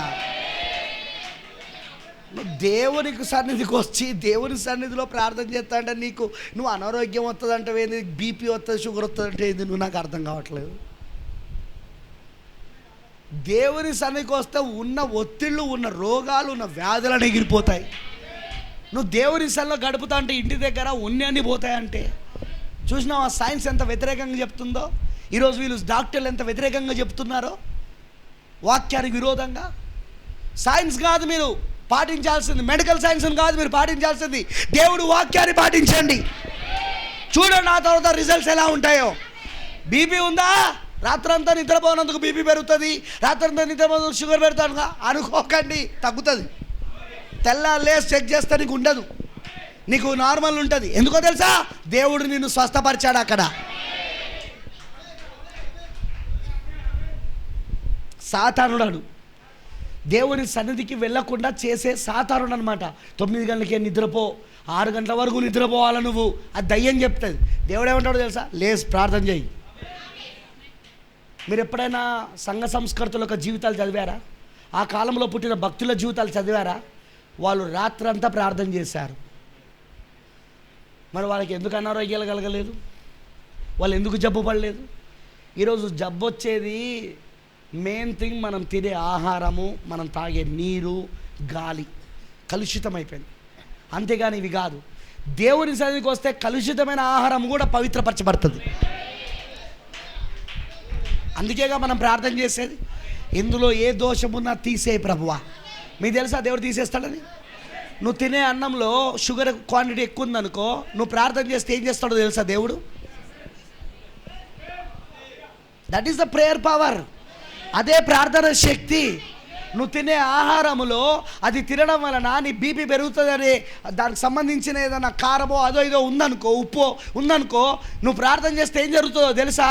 దేవుడు అది నువ్వు తిన్నా కూడా నీకు బీపీ పెరగకుండా నిన్ను కాపాడుతూ ఉంటాడు ఆయన. ఎందుకు? ఆహారం తినేటప్పుడు ప్రార్థన చేయాలా మనం? ఎందుకంటే ఆహారం కలుషితం అయిపోయిందని మనకు తెలుసు, కానీ మన ప్రార్థన ద్వారా దేవుడు దాన్ని పవిత్రపరుస్తాడు. మన ప్రార్థన ద్వారా దేవుడు దాన్ని తిన్నా మనకు హాని చేయనియడు. హాని కాదు, అది మనకు ఆరోగ్యాన్ని కలిగిస్తుంది. అందుకే బైబిల్ అంటుంది, నమ్మిన వారి సూచక్రియలు కనబడను, వారు నా నామములో విషకరమైనది త్రాగినను. ఓయ్ మనం తినేదంట విషమే. స్ప్రైట్లు తాగుతాం విషమే, అవునా? థమ్సప్లు తాగుతాం విషమే. మనం తాగే నీళ్ళు విషమే, కెమికల్స్ నీళ్ళు, అవునా? ఆ మినరల్ వాటర్ అంటాం కెమికల్తో తయారు చేసింది, అవునా? మనం తినే ఆహారము మొత్తం ఎరువులతో పండిస్తుంది, అదంతా విషమేనా కాదా? కానీ ప్రార్థన ద్వారా ఏం జరుగుతుంది? దేవుడు మనకు అనారోగ్యాన్ని కలిగించకుండా, విషకరమైనది ఏదైనా త్రాగినను అది మీకు హాని చేయకుండా నిన్ను కాపాడుతుంది. అంతేగాని దేనిపైన ఆధారపడు, ప్రార్థన పైన ఆధారపడు. That's true. ప్రార్థన పైన ఆధారపడు. ఈరోజు నువ్వు విశ్వాసమైతే నీకు తెలుసు, నువ్వు తినే దాంట్లో విషం ఉన్నది, నువ్వు తాగే దాంట్లో విషం ఉన్నది, నువ్వు పీల్చుకునే గాలిలో కూడా విషం ఉంది. కానీ ప్రార్థన చేయి, అది నీకు హాని చేయదు. అదే బైబిల్ చెప్పేది. సైన్స్ ఏముంటుందో తెలుసా? నువ్వు పీల్చే గాలిలో బాగా దుమ్ము ఉంది కాబట్టి, అది విషం కాబట్టి, నీ లంగ్స్ ఖరాబ్ అవుతాయి కాబట్టి నువ్వు ఎప్పుడు చూసినా ముక్కుకు గుడ్డ పెట్టుకో, లోపలికి వెళ్ళిపోదా? చెప్పు. పోదా? పీల్చుకునే గాలిలో ఉండవా? నీ కళ్ళకు కనబడని ఎన్నో పార్టికల్స్, నీ కళ్ళకు కనబడని ఎంతో దుమ్ము దాంట్లో ఉంటుంది, తెలుసా మీకు ఆ సంగతి? నువ్వు ఎంత బట్ట పెట్టుకున్నా పోయే గాలిలో ఉంటుంది అందులో. మనం పీల్చుకునే గాలి ద్వారా మనకు హాని కావద్దంటే ఒకటే, ప్రార్థన. మనం తినే ఆహారం ద్వారా మనకు హాని కావాలంటే ఒకటే, ప్రార్థన. మనం తాగే నీళ్ళ ద్వారా మనకు హాని కావద్దంటే ఒకటే, ప్రార్థన. That is what we have to depend on prayer. ఈరోజు సాతానుడు ఏం చేశాడంటే మనల్ని పూర్తిగా సైంటిఫిక్ యుగంలో సైంటిఫిక్ మనిషిని చేసి పడేశాడు. బాగా సైన్స్తో మమేకమైపోయి వాక్యానికి దూరమైన. అందుకే మనకు దేవుడు ప్రవక్తను పంపి వాక్య రహస్యాలని మనకు తెలియజేసి వాక్యముతో ఏకమైనట్లు చేస్తున్నాడు ఆయన. ఎలీషా కాలంలో ఏం జరిగిందో గుర్తుకు లేదా మీకు? ఆ నీళ్ళన్నీ ఏమై ఉన్నాయి? అవి కటిక చేదు, విషం అన్నారా? దాన్ని తాగిన వాళ్ళు ఏమన్నారు? అది విషం. కానీ ప్రార్థన చేసి ఏం చేశాడు ఎలీషా? ఏం చేశాడు? ఒక చెట్టు కొమ్మని దాంట్లో వేసుడుతో అది ఏమైపోయింది? మొత్తము మధురమైన నీళ్ళుగా మారింది. అవునా కాదా? మారా నీళ్ళని మధురంగా మార్చాడా లేదా ఆయన? ప్రేయర్ పైన డిపెండ్ అండి, సైన్స్ పైన కాదు, ప్రార్థన పైన. నువ్వు చేసే ప్రతి దాంట్లో దేవుని పైన విశ్వాసంతో ఉండి చెయ్యి. దేవుని వాగ్దానాన్ని ఎత్తిపట్టుకొని ప్రార్థించి చెయ్యి. ఇది నేను నమ్ముతానా ప్రభు అని చెయ్యి. అప్పుడు దేవుడు కార్యం చేయడం మొదలు పెడతాడు.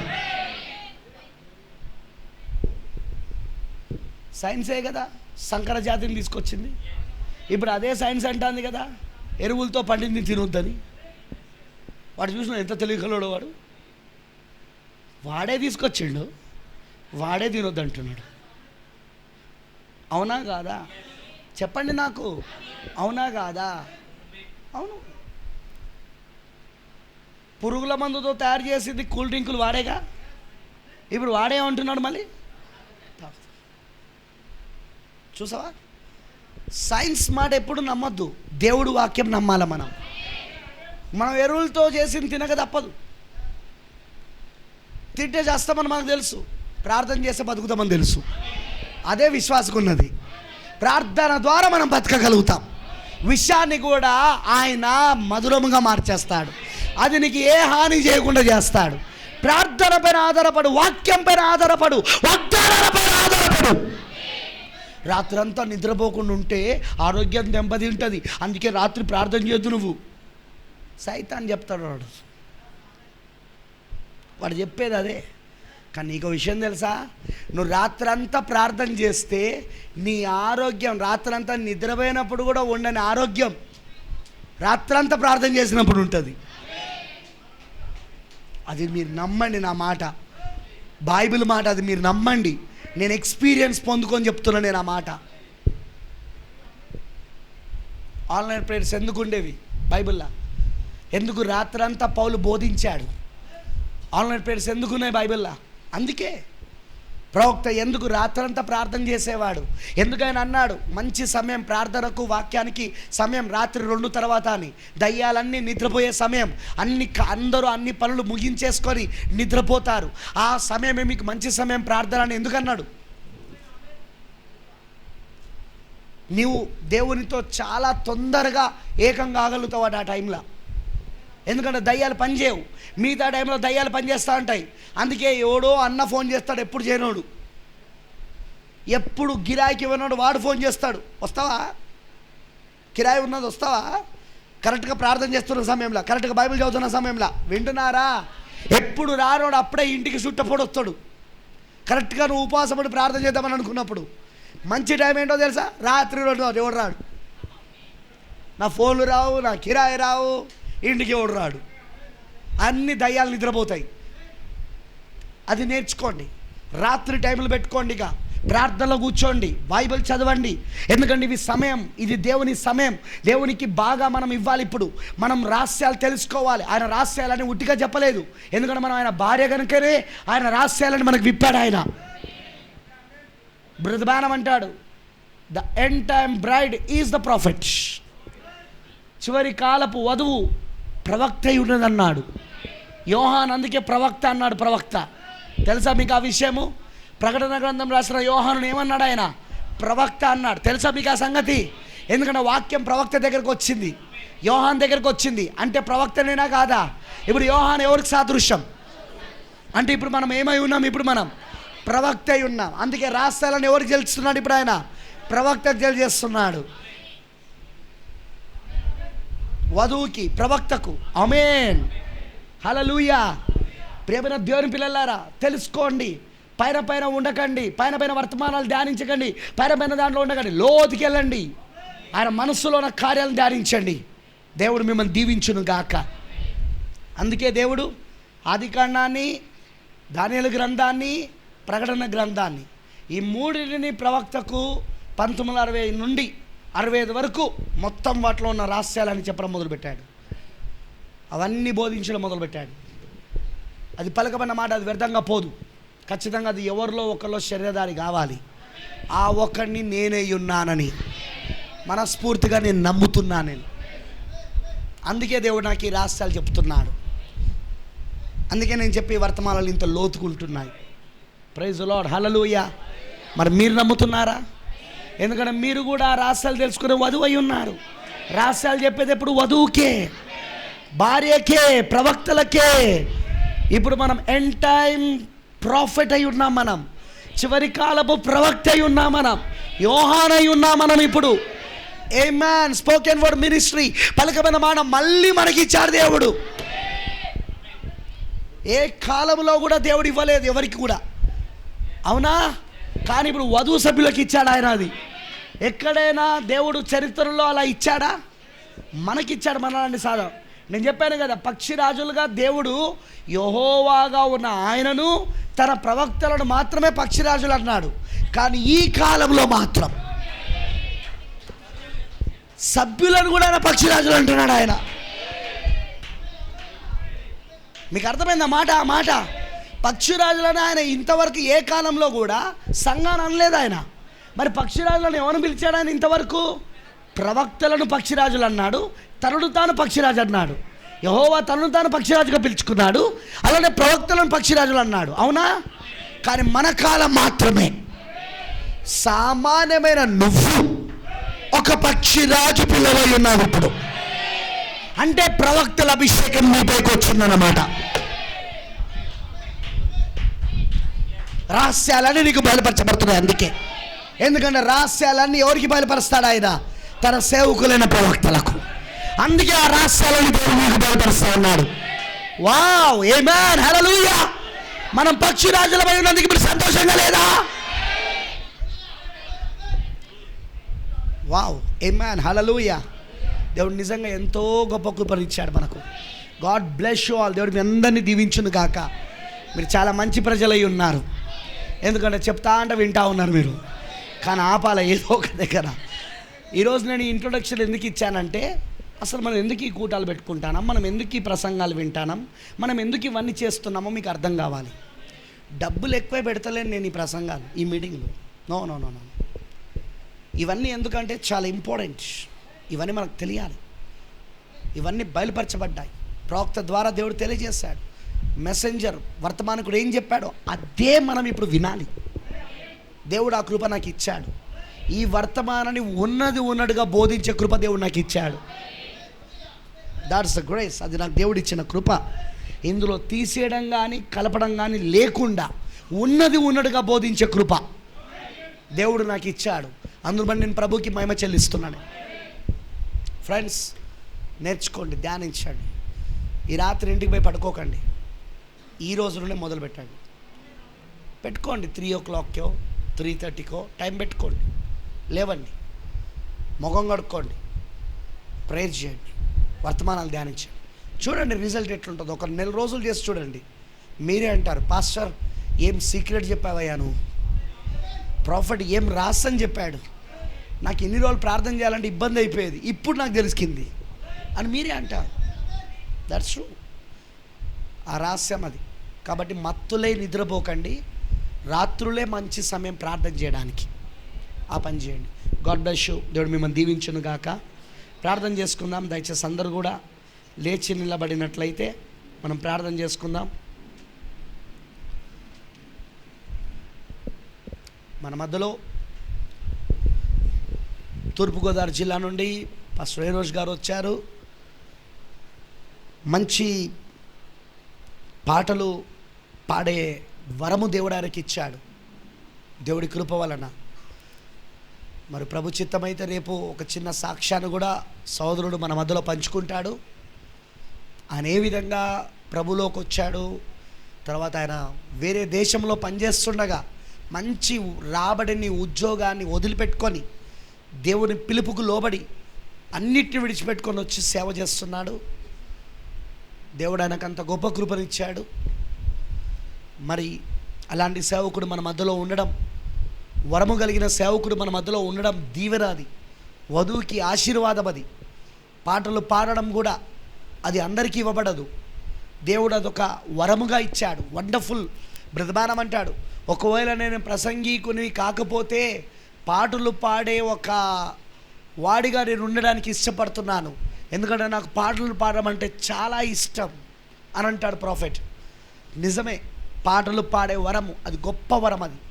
అది అందరికీ ఇవ్వబడదు, కానీ అలాంటి వరం దేవుడు ఆయనకి ఇచ్చాడు. మరి అలాంటి వాడు మన మధ్యలో ఉండడం చాలా దీవెన, చాలా ఆశీర్వాదం. మరి సోదరుడు రేపు తప్పకుండా మన మధ్యలో తన చిన్న సాక్ష్యాన్ని పంచుకుంటాడు. మరి దేవుడు తప్పకుండా ఆయన ద్వారా దేవుడు తన నామాన్ని మహిమపరుచుకుంటాడు. మరి మీ అందరిని కూడా దేవుడు దీవించును గాక. మనం ప్రార్థన చేసుకుందాం. అందరూ కూడా దయచేసి తలలు వంచినట్లయితే మీ 2 చేతులు పైకెత్తి ఈ మాటలు మీ తలలపై నుండి, మీ పక్క నుండి పోనివ్వకండి. ప్లీజ్ సీరియస్గా తీసుకోండి. దీన్ని take it is very serious. దీన్ని చాలా సీరియస్గా తీసుకోండి. నువ్వెవరువో, నువ్వేమై ఉన్నావో చూడు. వధువు సిద్ధపడుతున్నది, నువ్వు వధువా అయితే నువ్వు సిద్ధపడాలి. మరి ఎందుకు అక్కడ లోక సంబంధంగా చూస్తే అన్నీ ఒకే ప్రపంచ ప్రభుత్వం ఏర్పడడానికి, పోపు ఏలడానికి, మరి ఆ పాదముల దగ్గర ఆ బ్రహ్మాండమైన విగ్రహములో, దానియేలు 2వ అధ్యాయంలో చెప్పబడిన బ్రహ్మాండమైన విగ్రహములో పాదముల దగ్గర ఉన్న కొంత మట్టి, కొంత ఇనుము, ఆ రాజ్యము ఎందుకు ఇప్పుడు ఏర్పడడానికి సిద్ధంగా ఉంది? ఎందుకు దానియేలు ప్రజలు 70వ వారంలోని చివరి అర్ధవారం కొరకు ఎదురు చూస్తున్నారు? ఇవన్నీ ఎందుకు జరుగుతున్నాయి? అదంతా జరుగుతుందండి. ఇక్కడ వధువు కూడా సిద్ధపడుతున్నదని అర్థం. మరి నువ్వు సిద్ధపడుతున్నావా? వాక్యం నీకు అర్థమవుతున్నదా? వర్తమానం నీకు అర్థమవుతున్నదా? చెమటోరుస్తున్నావా దానికోసం? సమయం పెడుతున్నావా దానికోసం? టైం పెడుతున్నావా? వారానికి 1-2 రోజులో పూర్తిగా దానికి టైం పెట్టలేవా? పూర్తిగా ఎందుకు? నీకు అవసరత కంటే మించిన సంపాదన, నీ అవసరత కంటే మించిన సంపాదన ఏం చేసుకుంటావు? నీ అవసరత కంటే మించిన సంపాదనతో ఏం చేస్తావు? చివరికి ఎలాగో అది పోపు తన చేతిలోకి తీసుకోవడానికి సిద్ధంగా ఉన్నాడు. ప్రపంచ ప్రభుత్వము ఏర్పడుతున్నప్పుడు, ఆ ఒత్తిడి పెరుగుతున్నప్పుడు నీ చేతిలో ఉన్న డబ్బే నీది కాదప్పుడు. నువ్వు ఇప్పుడు సంపాదించిందంతా, చెమటోర్చి సంపాదించిందంతా అప్పుడు నీ చేతిలో ఉండదు. ఎందుకు దానికోసం అంత ప్రయాసపడుతున్నావు? దేవుడు నీకు ఇచ్చిన దాంట్లో సంతృప్తిగా ఉంటూ ఎక్కువ సమయాన్ని ప్రార్థనకి ఎందుకు ఇవ్వద్దు? బైబిల్ చదవడానికి ఎందుకు ఇవ్వకూడదు? చెయ్యి. ఈరోజే దేవుడికి సమర్పించుకో, ఈరోజే దేవుడికి అర్పించుకో. నా ప్రియమైన సోదరి, నా ప్రియమైన సోదరుడా, ఈ రాత్రి దేవుడికి సమర్పించుకో. ప్రార్థించు దేవుని దగ్గర. ప్రభువా, నాకు చదువు రాదు, నాకు పెద్ద జ్ఞానము లేదు, కానీ నీ వాక్యంలో నేను ఇప్పుడు విన్నా వధువుకి ఇవన్నీ బయలుపరచబడతాయి.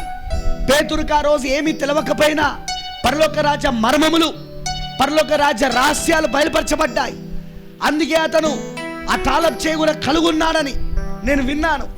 ప్రభువా, ఇప్పుడు నేను కూడా అమాయకుగా, నాకు ఏమీ తెలియనివాడుగా ఉన్నాను, తెలియని వాడిగా ఉన్నాను.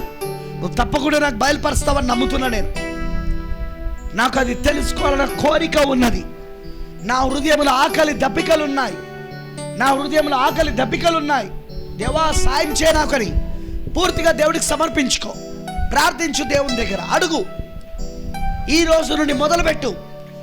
డే టైం దినములో నీకు బాగా డిస్టర్బెన్స్ అనిపిస్తే రాత్రులు ప్రార్థించు, వర్తమానాలు రాత్రులు ధ్యానించు. నీ ఆరోగ్యం ఏం దెబ్బతినదు రాత్రి మేలుకోగా ఉంటే. దేవుడు స్వస్థపరుస్తాడు. ఇంకా నీ అనారోగ్యాన్ని నువ్వు మెలకుగా ఉంటే దేవుడు నిన్ను బాగు చేస్తాడు. ఇంకా సమర్పించుకో సిస్టర్, సమర్పించుకో బ్రదర్. పూర్తిగా ప్రార్థించుకుందాం. మనం 2 చేతులు పైకెత్తి ప్రార్థించుకుందాం. ప్రభువైన దేవా, సర్వశక్తిమంతుడా, మమ్మల్ని మిక్కిలిగా ప్రేమిస్తున్న మా ప్రియ పరలోకపు తండ్రి, నీకు వందనాలు. ఈరోజు నీ ప్రశస్తమైన రక్తము క్రిందికి వచ్చి మేం ప్రార్థిస్తున్నాం దేవా. నీ వధువుకి రహస్యములు బయలుపరిచిన కాలంలో ఉన్నాం. మేము ఆ వధువు గనుకనే నీ రహస్యాలు మాకు అర్థమవునట్లు చేస్తున్నావు. మేము నీ పెళ్లి కుమార్తె గనుకనే మాకు ఈ కార్యాలన్నీ బయలుపరుస్తున్నావు దేవా. మేము ఇప్పుడే చూసాం, ఆమోసు 3:7 ప్రకారముగా తన సేవకులైన ప్రవక్తలకు తన రహస్యాలను బయలుపరచకుండా ప్రభువైన యెహోవా ఏమీ చెయ్యడు అని మేము విన్నాం. ప్రభువా, ఇప్పుడు ఈ చివరి కాలంలో ఉన్న వధువు ప్రవక్త అయి ఉన్నది అని అన్నాడు. అవును, నువ్వు పంపించిన 7వ దూత పలికాడు ఆ మాట. ఎందుకంటే యోహాను అక్కడ ప్రవక్త అయి ఉన్నాడు. కాబట్టి ఇక్కడ కూడా ప్రకటన గ్రంథం రాసిన యోహాను ప్రవక్త అయి ఉన్నాడంటే ఇక్కడ కూడా యోహానుకు సాదృశ్యంగా ఉన్న వధువు ప్రవక్త అయి ఉన్నది అంటున్నాడు.